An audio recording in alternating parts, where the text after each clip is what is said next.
student, my name is Manisha Sahu, प्रवक्ता from Adinath college of education Mehra Lalitpur. DLED first sem की जो class है उसमें जो हमारा सब्जेक्ट है विज्ञान शिक्षण, उसकी फर्स्ट यूनिट का जो आधा टॉपिक हमारा कंप्लीट हो चुका है। हम पढ़ रहे थे मत्स्य पालन। तो मत्स्य पालन के किन कौन कौन से टाइप्स हैं उनके बारे में आज हम अध्ययन करेंगे। तो पहला जो टॉपिक है वह है तालाब का चयन। तो मत्स्य पालन हेतु तालाब का चयन किस प्रकार से किया जाता है उसके बारे में आज हम पढ़ेंगे। मत्स्य पालन हेतु 0.2 से 2.00 हेक्टेयर तक के ऐसे तालाबों का चुनाव किया जाना चाहिए जिसमें कम से कम वर्ष में 8 से 9 माह अथवा वर्ष भर पानी बना रहे। तालाबों को सदाबहार रखने के लिए जल की पूर्ति के साधन अवश्य होने चाहिए ताकि आवश्यकता पड़ने पर हम जल की आपूर्ति कर सकें।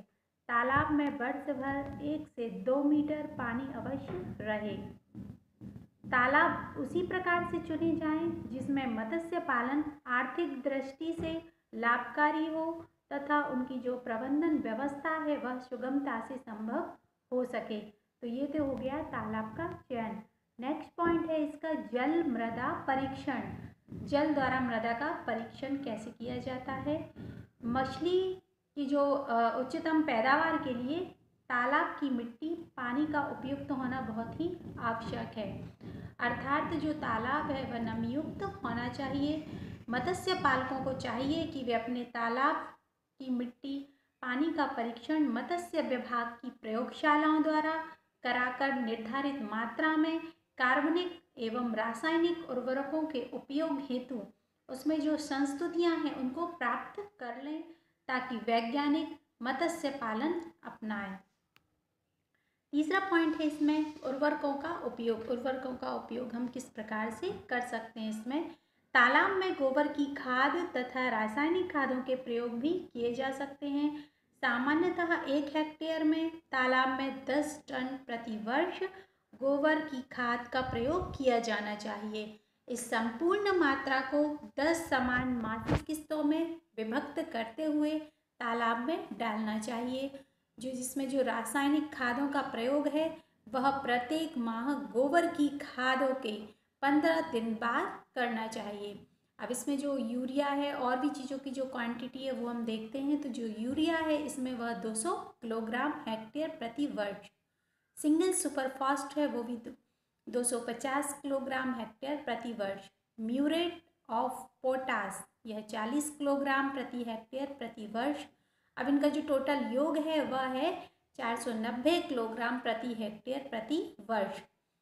अब इसका जो नेक्स्ट पॉइंट है वह है मत्स्य बीज संचय। मत्स्य में बीजों का संचय किस प्रकार से किया जाता है।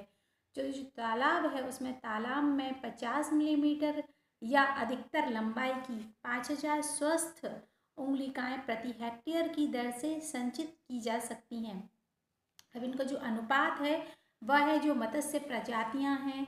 कतला है वह 10%, रोहू है वह 30% है, नैन है वह 15%, सिल्वर कार्प 20%, ग्रास कार्प 10% और जो इसमें कॉमन कार्प है वह है 15%।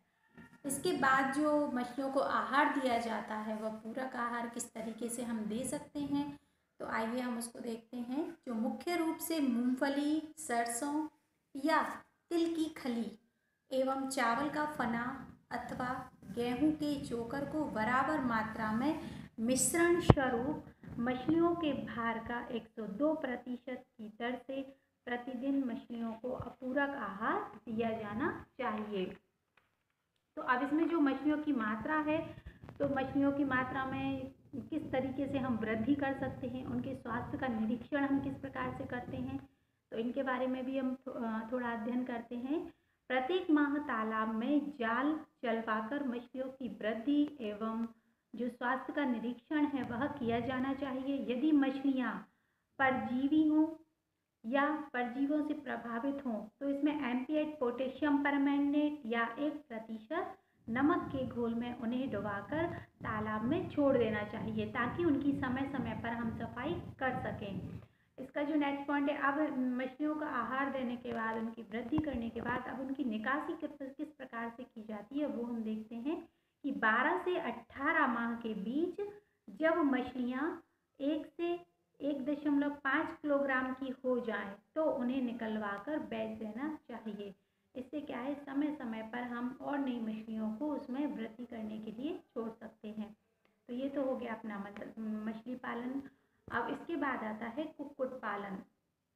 तो जो कुक्कुट पालन होता है इसको हम मुर्गी पालन भी बोलते हैं और इंग्लिश में इसका नाम है कॉक हस्बेंड्री। तो आइए हम मुर्गी पालन को पढ़ते हैं कि यह हमारे लिए किस तरह से हमारे खाद्यान्न की समस्या को किस तरह से यह दूर कर सकता है। मत्स्य पालन के समान कुक्कुट पालन भी व्यवसाय का एक संचार है या व्यवसाय संचार का एक प्रमुख व्यवसाय है जो घरेलू स्तर से लेकर अंतर्राष्ट्रीय स्तर तक फैला हुआ है। विज्ञान एवं प्रौद्योगिकी ने मुर्गी पालन को भी एक नई दिशा दी है। विज्ञान के प्रभाव से पूर्ण मुर्गियां रोगग्रस्त होकर मर जाती थीं। पहले की जो मुर्गियां होती थी उसमें क्या है, रोग हो जाते थे। रोग होने के कारण उनका सही समय पर उपचार नहीं होता था जिसके कारण वह मर जाती थी। अब उत्पादन सीमित था तथा मुर्गी पालन में अनेक समस्याओं को सामना भी करना पड़ता था। परंतु जब विज्ञान और प्रौद्योगिकी ने विज्ञान प्रौद्योगिकी के माध्यम से हमने इस उद्योग से संबंधित जितनी भी समस्याएं थी उनको दूर करने का प्रयास किया। अंडे उत्पादन के लिए जो मुर्गी होती है वह होती है व्हाइट लेग हॉर्न। सबसे अच्छी नस्ल की मुर्गी यह मानी जाती है। इस नस्ल का शरीर हल्का होता है और जल्दी अंडे देने वाला होता है। इसमें क्या है, मुर्गियां होती हैं वह जल्दी ही अंडे देना प्रारंभ कर देती हैं। मांस उत्पादन के हेतु कॉर्निश एवं व्हाइट रॉक नस्ल नामक मुर्गी उपयुक्त की जाती है। यह कम उम्र में अधिक वजन प्राप्त कर लेती हैं। इस नस्ल से आहार को मांस में कन्वर्ट करके या परिवर्तित करने की क्षमता पैदा होती है। अब इसके बाद देखते हैं कि जो मुर्गीशाला है उसकी किस तरह की ऊंचाई और किस तरह का स्थान होना चाहिए। तो मुर्गीशाला ऊंचाई पर होनी चाहिए और इसके लिए शुष्क स्थान होना चाहिए या शुष्क स्थान हमें बनवाना चाहिए। और मुर्गी पालन में जो आवागमन की सुविधा का भी ध्यान रखा जाना चाहिए। कुक्कुटशाला में स्वच्छ और शुद्ध जल के साथ बिजली का भी प्रबंध हमें करना चाहिए ताकि मुर्गियों की सही समय पर उचित देखभाल की जा सके। मुर्गियों की जो छटनी होती है वह भी नियमित रूप से करना चाहिए।